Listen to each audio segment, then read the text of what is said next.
Welcome to Pause for Peace with me, Pastor Jule, and happy 7th Sunday of Eastertide. For those who are part of the Christian household, we are coming to the end of this 50-day season in which we set apart celebrations for the resurrection of Jesus.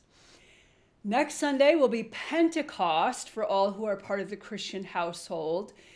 This podcast being released to you on the 7th Sunday of Eastertide on Sunday, May 17th, 2026. I've been thinking this past week about the impact of love. In particular, the Gospel of John, the fourth Gospel, informs my thought about this, and here's why. Twice in the Gospel of John, chapter 21, which is telling of these stories in which the risen one appears among his followers, there are verses that claim that Jesus did so many other things that there would never be enough space in all the world to write all of the stories down. Twice in this last chapter of what is known as the fourth gospel, the Gospel of John, we have this claim by the author that there's so much more that the risen one was about than what has been written down in this particular scripture. So it has me thinking about the impact of love.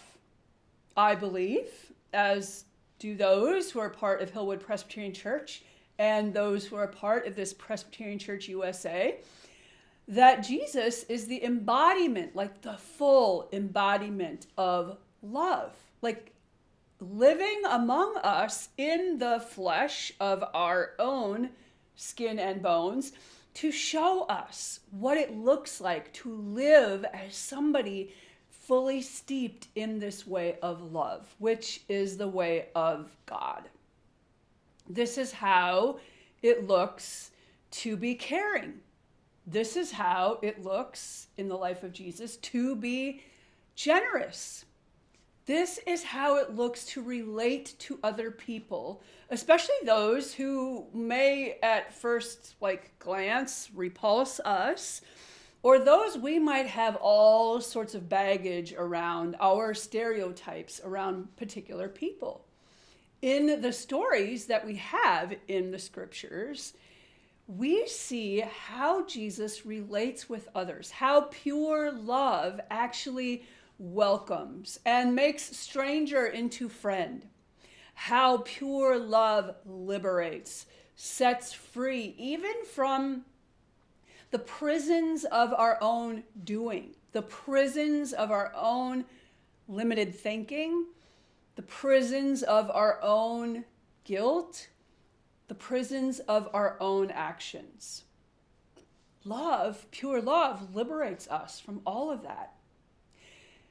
There are all these stories that are actually written in the canonical scriptures of the Gospels, Matthew, Mark, Luke, and John, that there's so many ways for us to look at the life of Jesus and to learn from him, to begin to take his actions into our own lives so that our lives might emulate a little bit more, might reflect a little bit more what pure love looks like in the context in which we live. This is not an easy path, and it's also something that is so much more prevalent to us every day than we actually notice, which is part of what I'm thinking about around these curious passages that seem like little throwaway passage in the ending of the Gospel of John that are telling us that love does so much more every day than we can ever keep track of. Love is just like the base of our lives when we may not even realize it. There's no way we can capture all that love does every day. There's no way it could be written all of what love embodied fully in Jesus looks like. But we can catch these glimpses and we can pay attention to these ways. So as we are like rounding out this season of Eastertide in 2026, this being the week of May 17th, I'm wondering if we were actually to turn inward and listen for what love actually has done for us today. It's easy for us to get caught in all of the, oh, here's what I don't have, or here's what's missing, or here's how somebody has done me wrong, or like, here's how the world is against me. It's easy for us to stay in that place. In the Gospel of Mary, that actually would be understood as one of the powers that will actually possess us. However, if we could awaken to all that love does every day, like not only in our own lives, but in the whole world, there's no way we could capture and write down all of those stories. So as we center for a little bit today, I just want us to pay attention to how it will be revealed to us from the inner presence of God of what love actually has done for us today. I hope you'll join me for this. We're going to begin by getting ourselves comfortable. You might need to stretch or move around a little bit. Maybe you need to shake out a little anxiety. Whatever it might be, find a place of centeredness. A pose that you can be in for just a few moments where it is easy. So like just sitting erectly can be one way, laying down on the ground might be another way. Just some way that you are able to begin to tune your awareness inward. We'll take a few deep breaths from our diaphragm and hold it for just a moment before we release. Maybe we'll hold right there for a moment before we take another deep breath. Holding before we release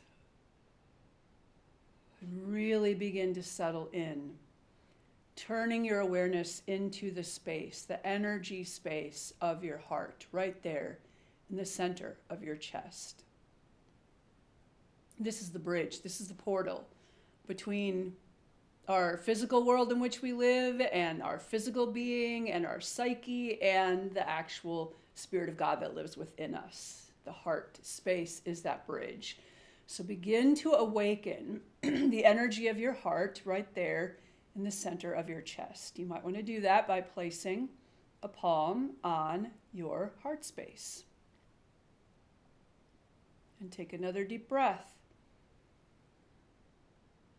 Setting that intention as we breathe that we are entering into our heart space. We are awakening this energy, asking, inviting it to expand so that for these few moments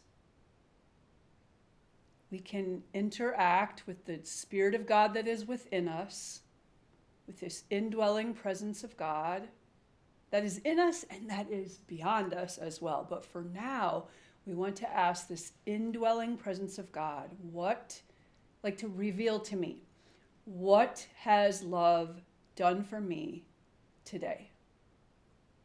What has love, capital Love, love, like pure love, what has love done for me today? I know this seems so self-centered, but this is a way to awaken our awareness to the presence of love that is like around us, in our lives all the time.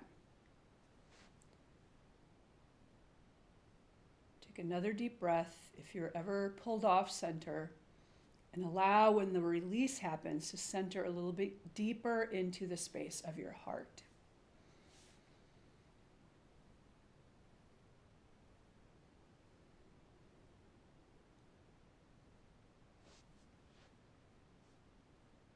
I'm I'm going to place my hands on my knees, palms upward, because I find it a position of ease to begin with, but also this receptivity that I feel, that I can be ready to receive whatever is revealed to me when I am in this position. So I invite you to do likewise if you want, or you can keep your hands on the center of your chest as you listen for what has love done for me today.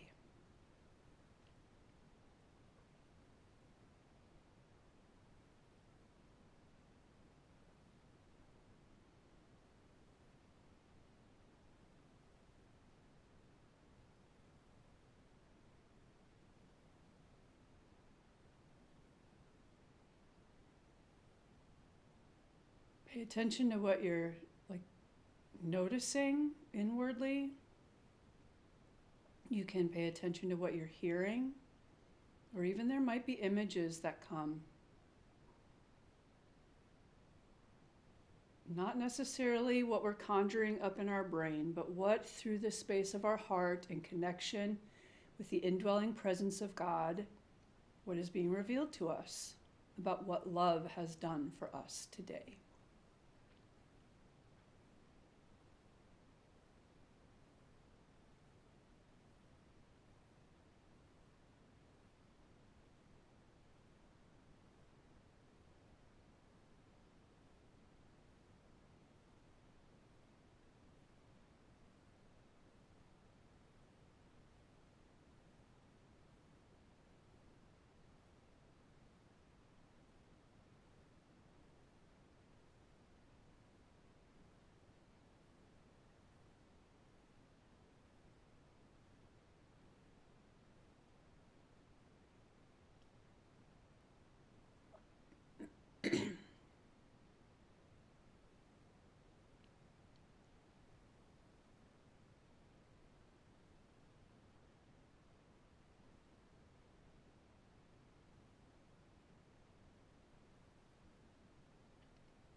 Let's take another deep breath. Hold it a moment before you release.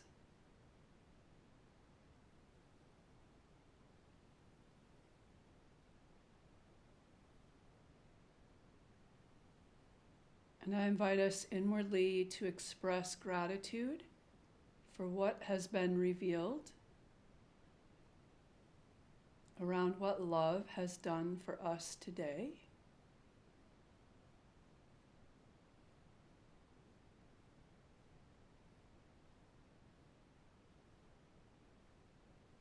And then when you're ready, I invite you to place your palms together near the center of your chest in this prayer pose.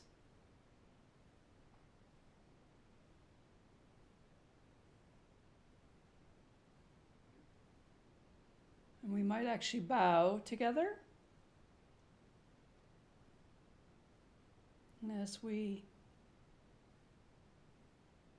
finish our bow, we can bring our awareness back to the present moment, opening our eyes, returning to whatever position is comfortable at this time, and trying to find a way as we come to the close of this pause.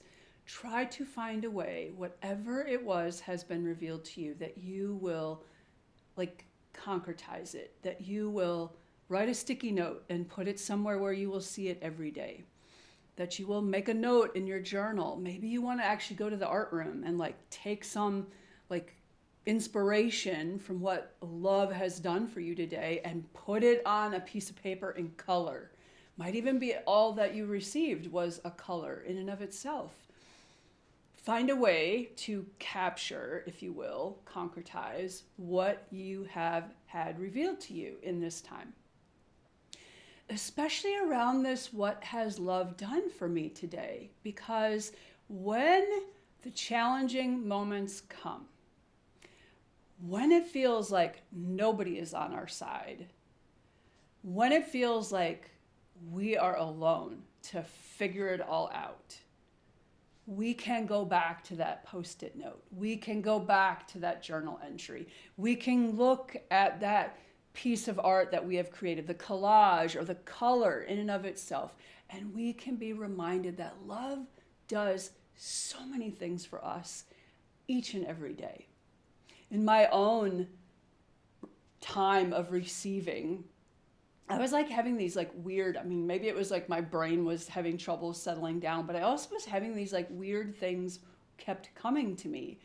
Like literally being in my car came to me. And it was like, somebody actually built that car that I am honored to be able to drive. Like, it's amazing that somebody had the skill that I could get in a car and drive across town and be relatively safe in this world, in this moving vehicle that is really a mystery that somebody ever even came up with the whole concept of a car.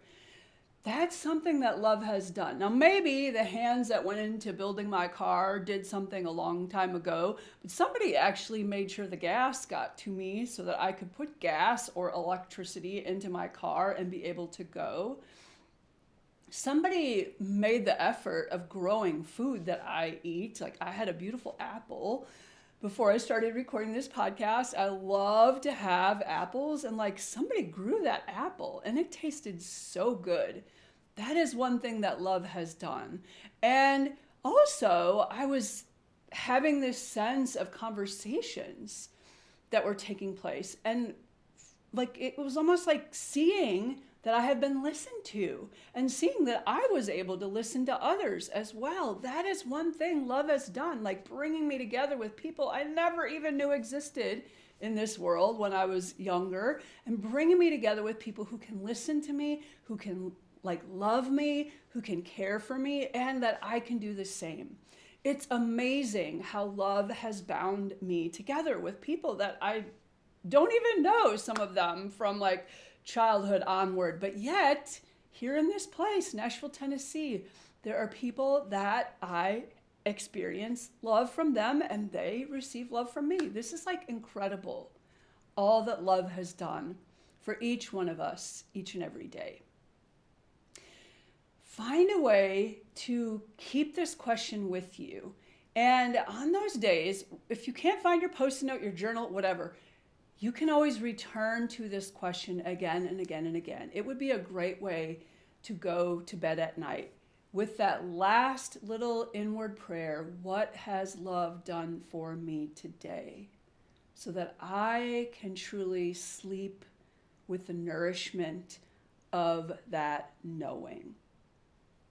I hope you'll give that a go many times this week and all throughout our lives whenever we need the reminder of all that love does for us each and every day. Have a great one, and I look forward to being with you again on Pause for Peace next Sunday, May 24th, when it'll be the celebration of Pentecost. Blessings.